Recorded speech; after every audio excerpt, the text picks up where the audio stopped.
Olá, cidadã e cidadão brasileiro, inscrito ou não no meu canal. Eu me chamo Rodrigo Carvalho e este é o meu canal, O Meio Direito, canal por meio do qual pretendo me comunicar com você. É a primeira vez ou ainda não é inscrito? Peço que se inscreva, pois não custa nada e estará me ajudando a fortalecer o canal. Deixe o seu like, utilize da parte dos comentários e compartilhe com quem acredita que irá gostar. Peço também que me sigam nas redes sociais. Tendo dito isso, vamos ao vídeo.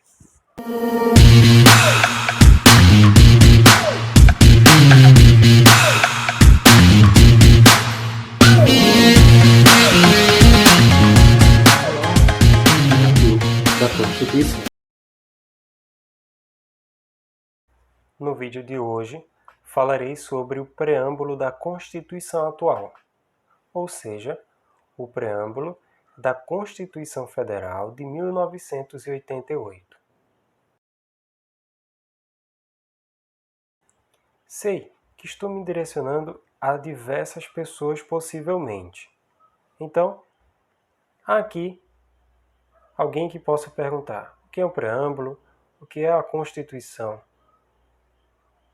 E há aqueles já que têm algum conhecimento sobre, já sabe o que é a Constituição, já sabe o que é um preâmbulo, mas tem uma dúvida específica sobre, por exemplo, se o Estado brasileiro é laico, porque nesse preâmbulo existe a invocação da proteção de Deus. Bem, se você se encaixa aí em algumas dessas pessoas, desse tipo de pessoas, esse vídeo é para você e eu pretendo te ajudar. Então vem comigo. É importante deixar claro que falar do preâmbulo da Constituição é considerar um contexto histórico imediatamente anterior, o contexto histórico presente da promulgação da Constituição e o que dá a existência ao preâmbulo, como também de um contexto imediatamente posterior a essa promulgação dessa Constituição. Então, o que deu base à promulgação da Constituição em questão foi um período ditatorial vivido no Brasil de 1964 a 1985, portanto de 21 anos, que deu as bases para a formação da Constituição de 1988, também conhecida como a Constituição Cidadã ou Constituição de Ulisses Guimarães. Mudou quando quer mudar o homem cidadão. E é só cidadão quem ganha justo e suficiente salário. Lê e escreve, mora, tem hospital e remédio, lazer quando descansa.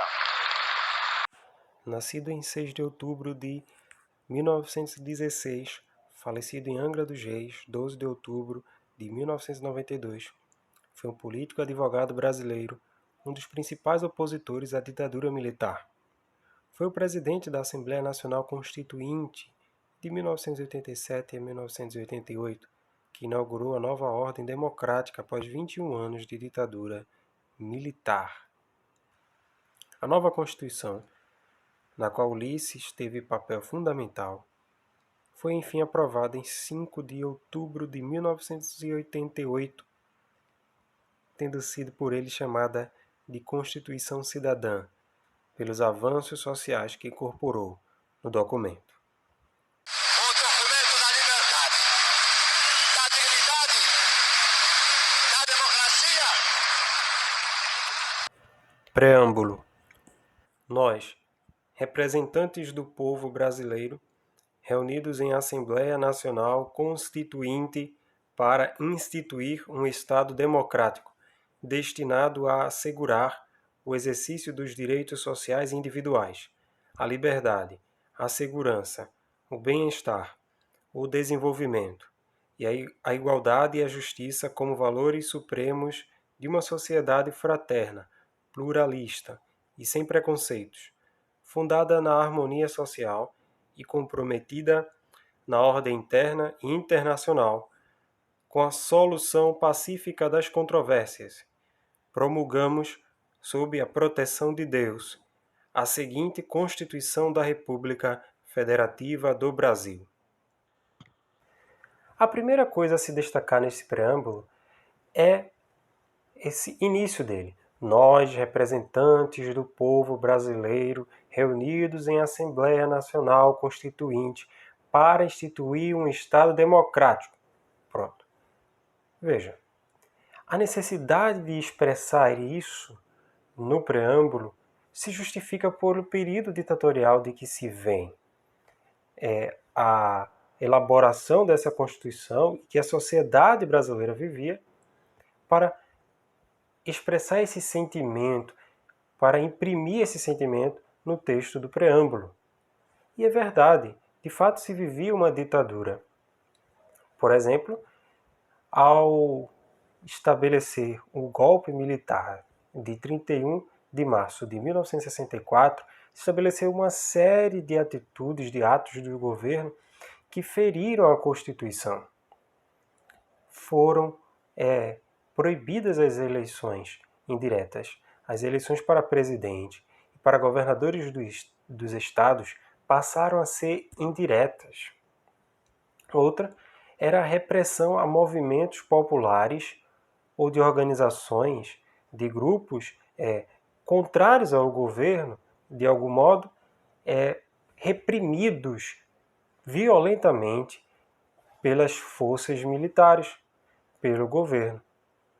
Também o habeas corpus, que é uma garantia de todo cidadão, foi praticamente tornado inútil, porque foi muito limitado.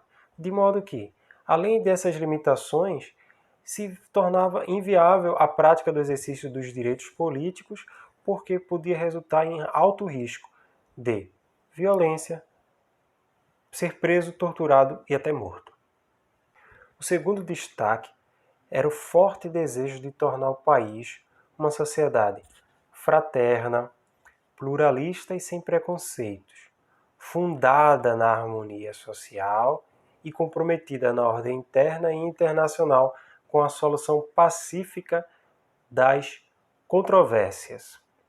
Ora, o que havia no momento anterior à promulgação da Constituição de 1988, que faz surgir esse preâmbulo em questão do vídeo, era justamente a discriminação por quem alguém que se autodeclarava de esquerda ou comunista, era o bipartidarismo estabelecido pelo governo, era também a questão de hostilidade à oposição, então não havia, consequentemente, fraternidade, pluripartidarismo e nem não discriminação. Não havia harmonia social e não havia o compromisso na ordem interna,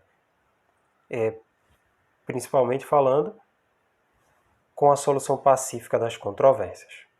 O terceiro destaque que se quer dar ao preâmbulo era justamente o objetivo que se tinha com a sociedade de estabelecer esses seguintes valores supremos dela, quais sejam o de garantir os direitos sociais e individuais, a liberdade, a segurança, o bem-estar, o desenvolvimento, a justiça e a igualdade.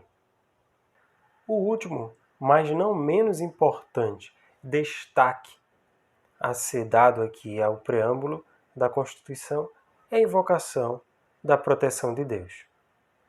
Com ela, surge a pergunta: mas se o Estado é laico, leigo, como pode mencionar Deus na sua Constituição? Bem, a questão já foi resolvida. Na ADI, Ação Direta de Inconstitucionalidade 2076 do Acre, foi questionada porque o Estado do Acre não tinha reproduzido no preâmbulo da sua Constituição Estadual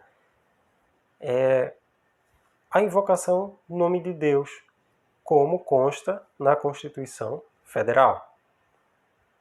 O STF, que é quem diz, por último, a interpretação que se deve dar ao texto constitucional, se manifestou da seguinte forma, que, na verdade, o preâmbulo da Constituição não é norma central da Constituição, representando apenas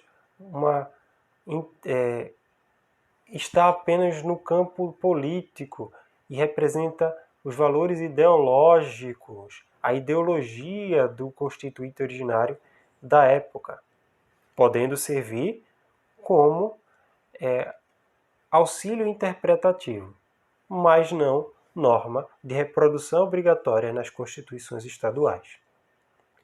Após sua promulgação, em 5 de outubro de 1988, a Constituição estabeleceu um novo Estado democrático, é também conhecido como a segunda redemocratização brasileira,